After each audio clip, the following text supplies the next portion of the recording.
So you were talking about the female energy, right? Yes. And so why is it this time so important, the female energy?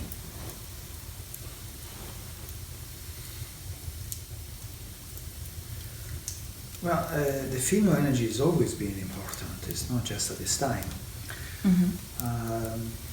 The reason why it appeared to be important at this time is because we have been reaching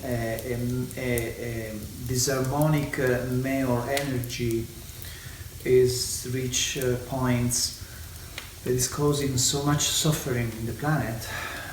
But of course now it is really important that the female energy, the real female energy, because there are different female energies that have been sponsored as a true female energy. The female energy is not a pacification of everything is good, everything is well, and we just don't do nothing and don't judge, don't do anything because it's all in divine order. That is a very it's not the female energy that I have in mind when I connect with the female energy. It's actually a very strong, unconditionally love energy, but it's very active. And I believe that's what is occurring right now with our beautiful planet and within our solar system, and most likely in many other realities.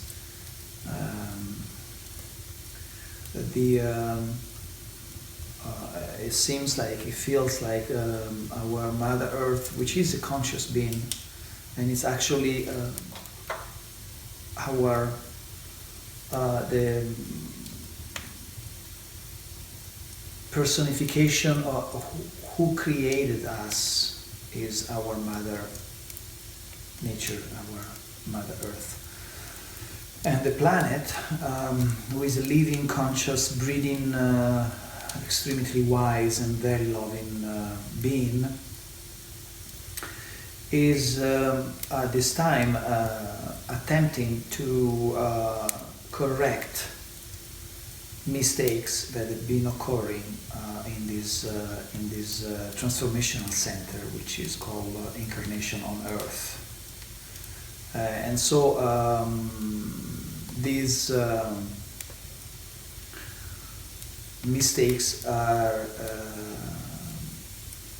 being corrected through, again, frequencies, through resonance. Mother Earth is raising up the frequencies, and as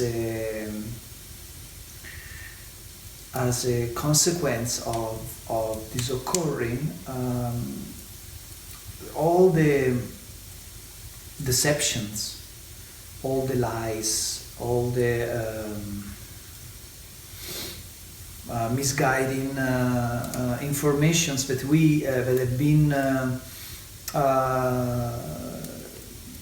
part of our journey for probably thousands of years, and all the secrecy is quite rapidly now coming to surface,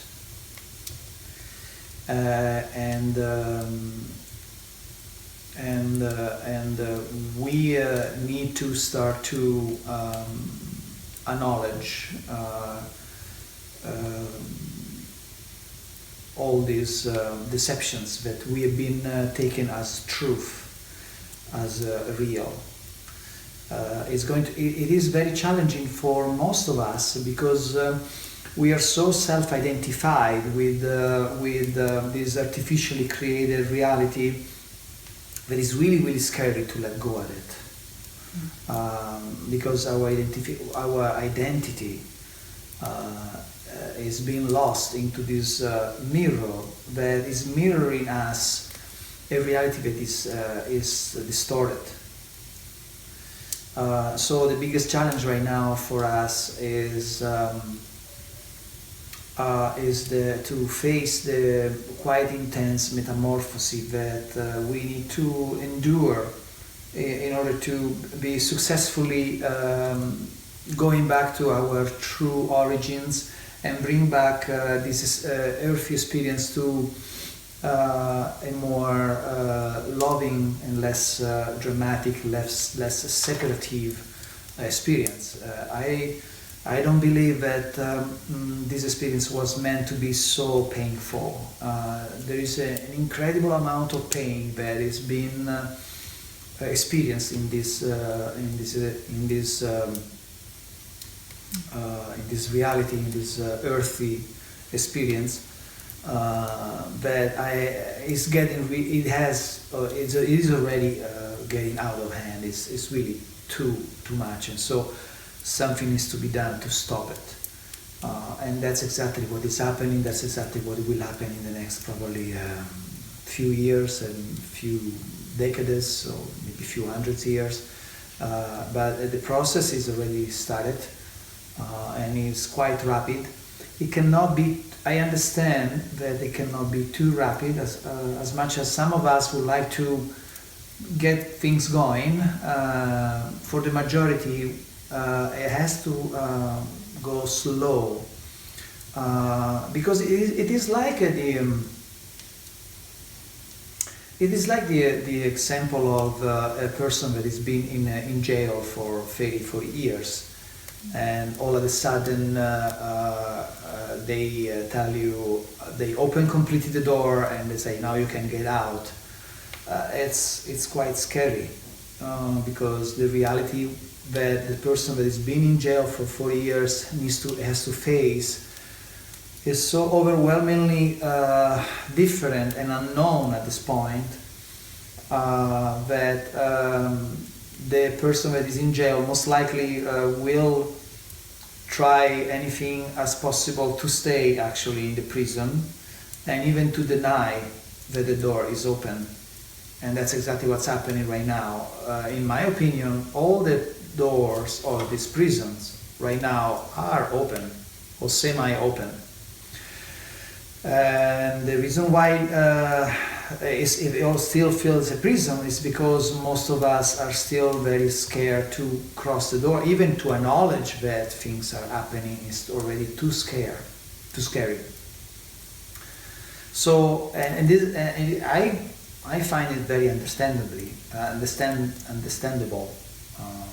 that such a process, this process needs time. So back to the example of the person in prison, what happened is that the person will become aware that the door is open, but will deny and look at somewhere else, avoid that, and then maybe once in a while we give a quick peek to the door, and then would feel scared, and then we go back into his jail routine, and maybe little by little we'll start to come closer to the door, look a little bit behind, and look through the door, the light, and then get scared again, and maybe another couple of years we'll stay in prison and we'll pretend it doesn't exist, and little by little we'll start to fully acknowledge that actually this prison is not a prison anymore, there is a way out, and once that occurs, it will start to eventually move, put maybe a little feet out of the door, then come back, and then,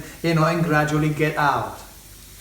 Now, it's very interesting because although it would be wonderful to allow all the time necessary for everybody to take all the time they need to get out of the prison, at the same time there is a sense of urgency that needs to be respected, because the planet is literally dying, and if you don't get out of the prison, then the prison may lock in again, and once you lock in again, here we go, we have another 200,000 years of imprisoning, right? So we need to find the courage, and even if it scares the hell of us, we need to dare into the unknown. And again, back to what we were talking before, the difference between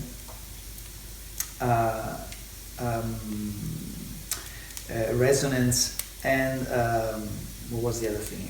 Familiarity. Familiarity. And sense of familiarity, here is so obvious. You know, the sense of familiarity in this case is the prison, and the resonance is what is out there. And so eventually, within our system, the desire to follow the resonance will prevail the desire to feel safe. And that's when we'll make the jump as the caterpillar become a butterfly, because the cocoon is collapsing and the wings wants to being open and set free, and it's becoming unbearable to keep sustaining the rule of being I'm a caterpillar, because the whole body is telling you the opposite, and the whole cocoon where the caterpillar has been all his life is collapsing. So we need to find the courage to just spread our wings and just jump and see what happens. And as soon you do that, immediately you will realize that there is actually nothing to be scared of. And this is very much the same experience that you have when you face death. You know, that we are all so scared about death, but in reality, when we face it, we realize immediately that it actually is a beautiful situation. So now we have to face death, but without leaving the body. And so we are facing death right now. It means just to get out of prison. And once you get out, there is no way you can get back. So, and back to your original question about the female energy. The female energy is going to be our most powerful vehicle, because the mind is not going to let go of the prison, because the prison and the mind are the same thing. The physical prison is nothing else than the crystallization of the mind prison. So eventually we will have to choose either to experience another 200,000 years of, or 250, I don't know the numbers exactly, but another cycle of imprisonment, which I don't even know if we have that option actually. I'm not sure if we even have that option. Probably we do, maybe we don't. I'm not an expert in this, but we have to fully embrace our heart and our soul and our female energy in order to successfully pass through this intense period of transformation. Mm.